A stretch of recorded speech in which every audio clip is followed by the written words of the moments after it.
have a superpower. I am the master of mistakes. Seriously though, I have made so many and I am really, really good at them. Why is this a funny or bold statement to make? It highlights a society-wide toxic relationship with mistakes. The relationship we have is one of avoidance and distance, whereas in reality they are rich in lessons and indicative of progress, aligned to the genuine meaning of science. This point is compounded further when we look at phobias. Actigophobia is the fear of failure and is ranked higher than death. We are more scared of failure in society than of dying. If this is true, what is the effect on our overall well-being and performance? Mistakology is about developing and applying analytical frameworks to achieve key objectives, particularly improved individual wellness and our increased social utility. The new tooling and capabilities that emerge from mistakology challenge stubborn and outdated societal norms and misconceptions about mistakes. To repackage them and lean into them with a revised perspective that can drive improved outcomes by drawing together excellence and emerging knowledge under one roof. We can study their contribution to and relationships with each other. From the tyranny of FOMO to the death toll of political polarization, mistakology offers an opportunity to craft a defined methodology that we can use to better understand and respond to some of the most significant problems faced in human societies. Let's start with Mr. Bean. Internationally acclaimed humour. He is a calamity, stumbling from one hurdle to another. We laugh at each of his misadventures, whilst also respecting his relative geniuses and perpetual happiness. The foundation of Mr. Bean's character rests on the demonstrative narrative about living the proverbial good life.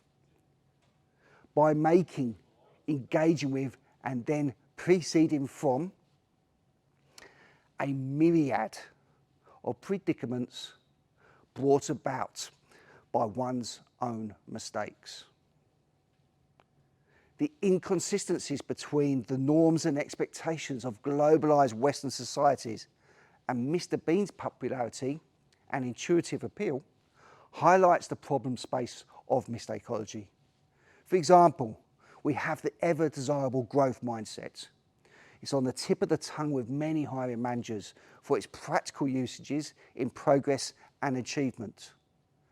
A trait many of us would like to have associated with ourselves. Yet, we continue to remain on the closed side of the fence as we go about our lives with repetitious obedience to that which have been socialized to understand as the order of things.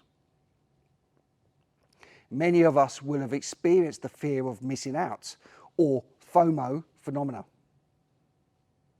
However, how often do we talk about the paralyzing effect that FOMO can have on decision making? Worse still, what about the instances when FOMO drives decision making paralysis, which then causes our fear of missing out to be made manifest by the simple passage of time. Our determination to avoid the possibility of making a mistake is, in and of itself, a driving force for making mistakes. With that in mind, let's look at the opportunities mistakes can give us. The opportunity to apologise and make up. The opportunity for change. The opportunity to try. The opportunity to be authentic. The opportunity to learn. The opportunity to thrive. The opportunity to laugh. Even the opportunity to reflect. This list goes on. Despite the rich array of affordances presented by mistakes, they remain stigmatized and understood primarily as an unwanted byproduct of human resources. However, as societies grow more complex and more technological advancements continue to emerge at a blistering pace, one could go as far as to say that our very survival depends on the uptake of a revised view of mistakes.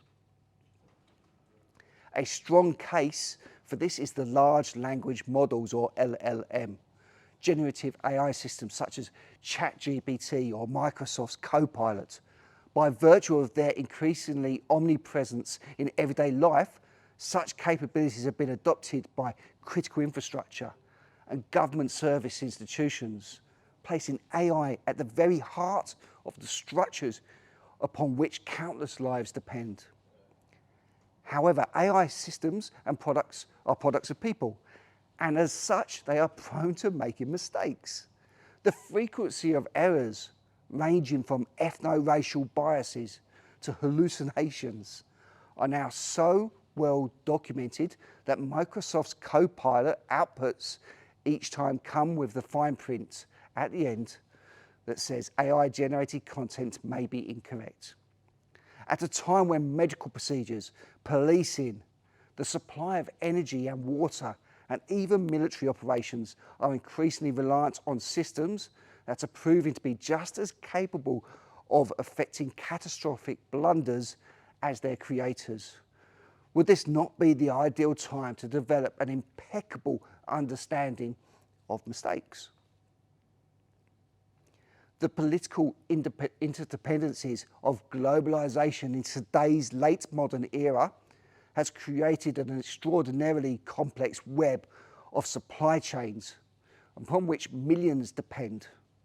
We're living at a point in human history where populism and polarization are both widespread and relatively extreme.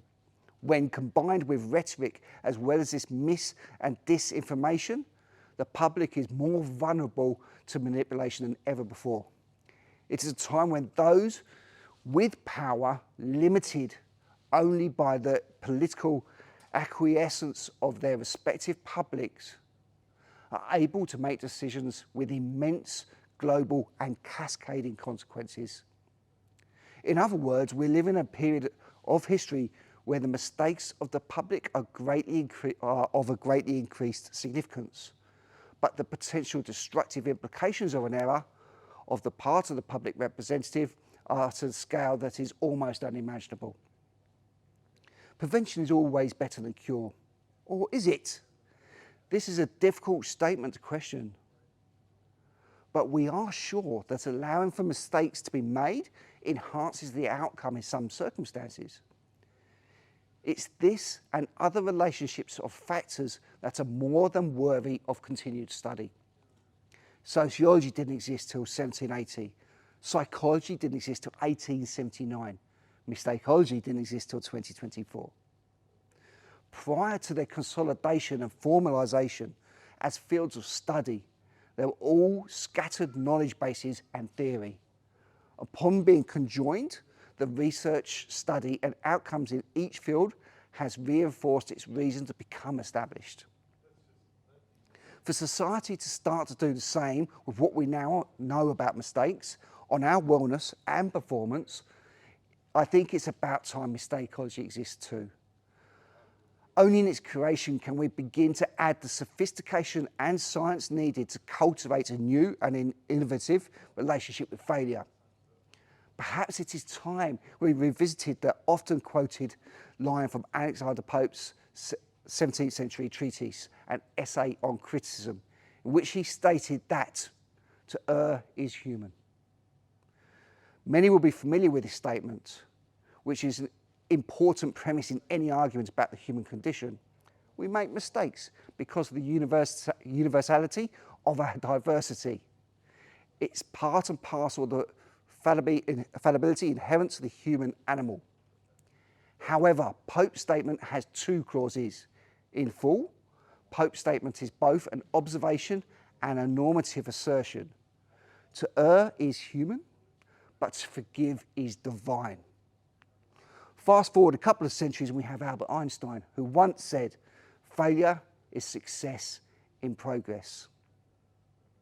Let's all take a step without a fear of the trip and embrace mistakes without the standard animosity and welcome its lessons as our stumbles transform into dance.